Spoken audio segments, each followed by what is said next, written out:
that our membership figures stood at Greetings to the Retail Investor SA community. And today we're using an iPhone. Usually we use a Mobicel. So thank you guys. Don't worry, bro. Come on, get you. Okay, so I was saying greetings to the Retail Investor SA community. I sincerely appreciate you having to tune in to the channel. I sincerely appreciate you having to view and subscribe and also to comment. And this show, as always, we seek to help retail investors to make money, and we don't do that by providing you with the yoga. We do that by providing you with the research, the information, and also the education. Today, the show is titled 3 Ways of Making Cash in the Stock Exchange. I mean, there are many ways of making money in the stock exchange. One of the ways by you having to buy a share and take a chill and just wait for the capital to appreciate. But also there are other ways which I will highlight as 3 here in this show that will help you make, in a way, quick cash in the stock exchange. So number 1 is through unbundlings. Number 2 is through mergers and acquisitions. And number 3 is through policy changes or policy upswings. So usually in shows, the host is usually the one asking questions to the guest. But in the Retail Investor SA today, that roles are going to be swapped. So me as the host of the Retail Investor SA, I'm going to be one answering questions, and he's going to be the one asking questions, and he's going to introduce himself. He's from the Youth Solution, and he's the one who provided us with an iPhone. So don't worry about that. I still appreciate it so much. Okay, so Mr. All right. I'm Mr. Mkhali from Youth Solutions.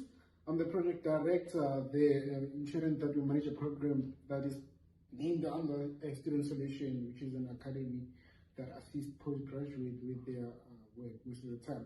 And what we came here for is to actually, deepen up our research into the investment environment, where we also want to looking at the simplified ways of, defining these 3 terms that he has called out precisely. So yeah, while you mentioned unbundling, we want to looking into the emphasis of what is unbundling and what are effects that unbundling do have into the investment environment, and also what will be acquisitions and mergers. What are the roles of them being there in terms of making the investment decisions?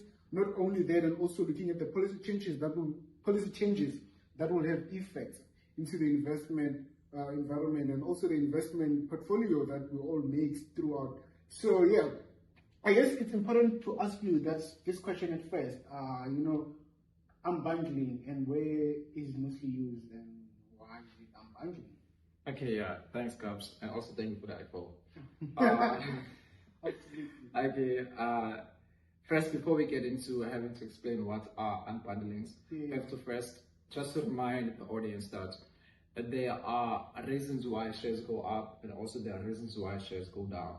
So for instance, one of the reasons why shares go up is mainly because there are many buyers of that particular share, and one of the reasons why a share goes down is because there are many sellers of that share. I think we have to make that point clear now. So with unbundlings, an unbundling is when a parent company decides to list its subsidiary.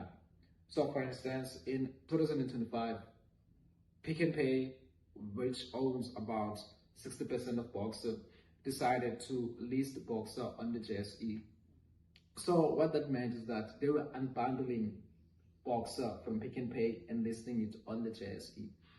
And there are many reasons why companies will do that is because maybe, let's say, they want to increase shareholder value, and maybe because the subsidiary company is making more money than the parent company, which is Pick n Pay in this case. But one of the reasons now currently why Pick n Pay decided to unbundle Boxer is because they had to pay that with Pick n Pay. But we're not going to be talking about that, we're talking about unbundlings. So one of the advantages of unbundlings is that it enables current shareholders of the parent company to get value from their subsidiary. So for instance, if you had bought Pick n Pay shares before Pick n Pay decided to unbundle Boxer, you would have got Boxer shares for free, or maybe within a certain stipulated ratio. Another example of this is when WeBuyCars, which was owned by Newton, and Newton decided also to unbundle WeBuyCars on the JSE. So I remember well there that if you had owned, let's say, 1 Newton shares, you're going to get about, let's say, 1 WeBuyCars shares for free. So just by you having to own the parent company, you're also having to own shares in the subsidiary company when it's going to be listed. So that's the one way of making money with stock exchanges, through unbundlings. And how do investors do that? You have to look with announcement, you have to be aware, which is why I have the retail investor, of course. We provide such information, such announcement. So when a company decides, obviously you have to know it even before it's being published. And that requires huge amount of research and calculations. So once a company announces that we're going to buy a certain company, then just know that you have to buy maybe that parent company before it decides to unbundle the subsidiary. Absolutely.